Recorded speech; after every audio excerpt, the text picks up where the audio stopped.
Salut, ici Jean-François de Sentier du Bonheur et je voulais te faire un petit post aujourd'hui sur la famille.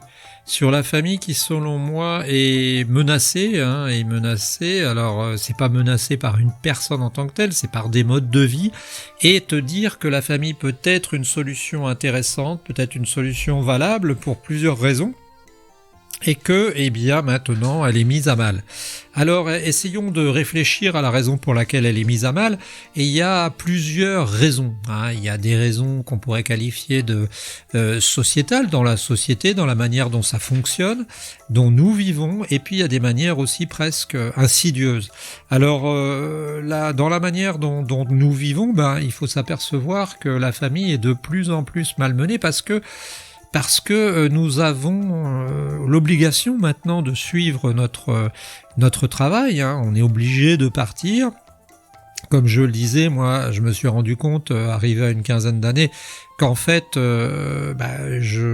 ma mère était venue dans le village où nous habitions simplement parce que elle avait été mutée et qu'elle avait demandé à être mutée ailleurs.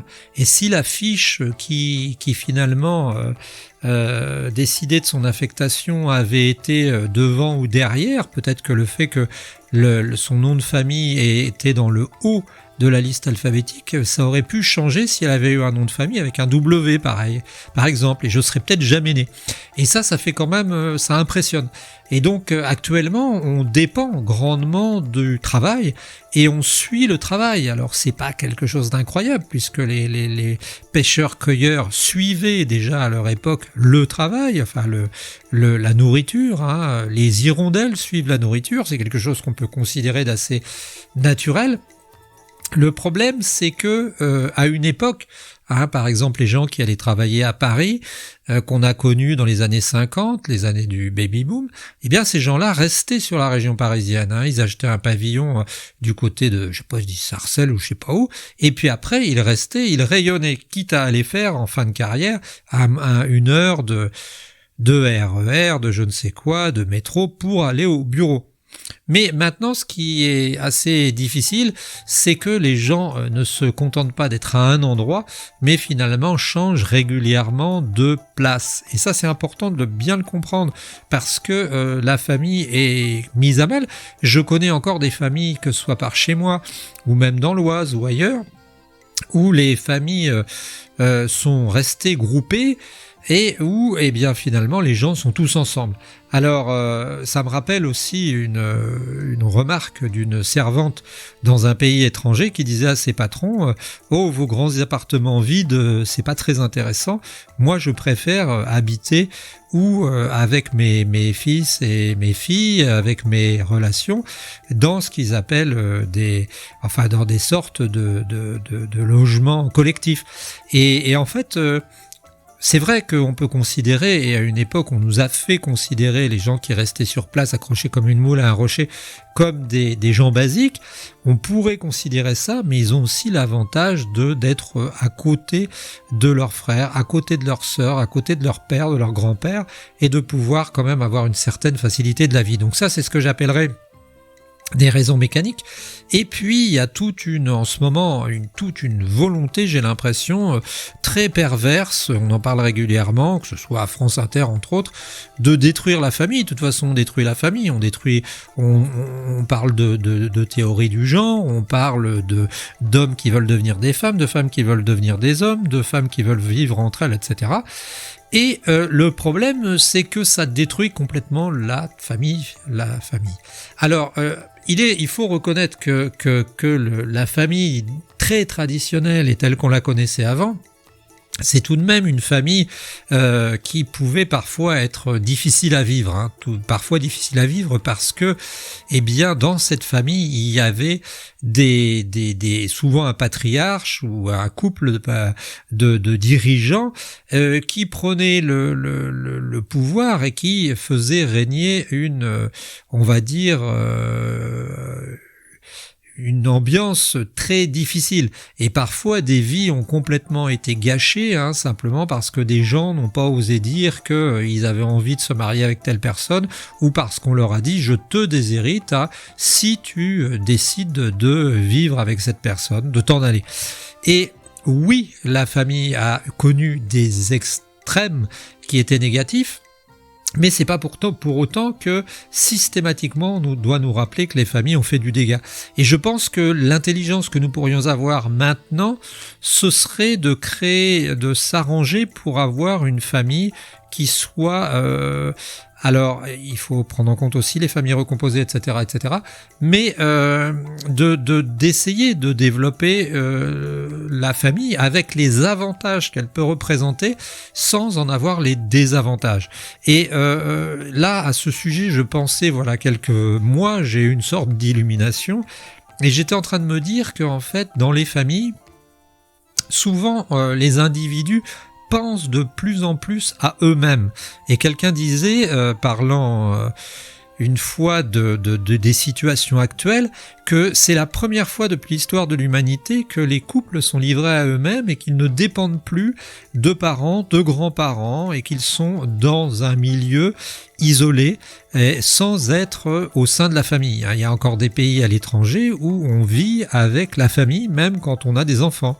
Où on vit chez les parents et les parents de parents en parents vivent chez les enfants. Et je pense qu'actuellement il y aurait moyen de prendre le meilleur et de ne pas garder le pire, ne pas garder le pire, c'est-à-dire ce côté rigide de la famille, et puis garder des relations et essayer de faire que on puisse restaurer ce sens de la famille. Alors, moi je suis persuadé que c'est quelque chose d'important, je suis persuadé qu'une famille c'est comme un couple, ça se travaille, c'est-à-dire qu'on peut pas se dire j'ai une famille sympa mais etc. J'ai pas loin de chez moi, j'ai une dame que les enfants viennent voir très régulièrement. Et je me suis dit, peut-être naïvement, mais que si cette personne, les enfants viennent la voir régulièrement, c'est sans doute aussi parce que elle a été chouette, sympa durant sa vie quand elle a été mère et quand elle s'est occupée d'eux et quand elle les a suivis. Et je pense, c'était une petite lettre là, un petit post simplement pour dire que qu'on peut créer sa famille, qu'on peut la gérer et qu'on peut essayer de faire tenir tout ensemble. Alors parfois il y a des drames dans les familles, parfois il y a des catastrophes. Souvent, comme disait quelqu'un, ça s'est accompagné souvent de beaucoup d'amour.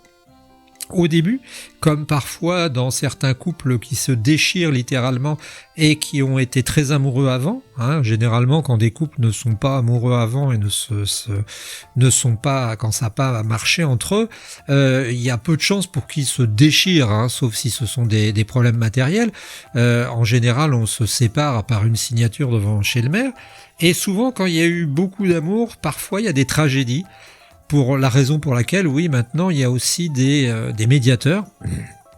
Mais voilà, c'était un petit post, un petit enregistrement, une petite capsule pour te dire que je crois en la famille, que je crois que c'est un moyen d'arriver à faire quelque chose et que c'est un moyen aussi de lutter contre la société actuelle qui est dure dans la société actuelle où on se trouve isolé et où on pourrait retrouver des avantages, par exemple le fait de se faire aider par ses parents, parce qu'une chose particulière aussi pour terminer, c'est que par rapport à une certaine époque, les gens vivent, alors tu vas pas le prendre mal, mais les gens vivent anormalement longtemps maintenant. C'est-à-dire qu'à une époque, les gens vivaient un certain âge, jusqu'à 55, 60, 65, et puis après mouraient. Maintenant, ils peuvent vivre 10, 20 ans de plus.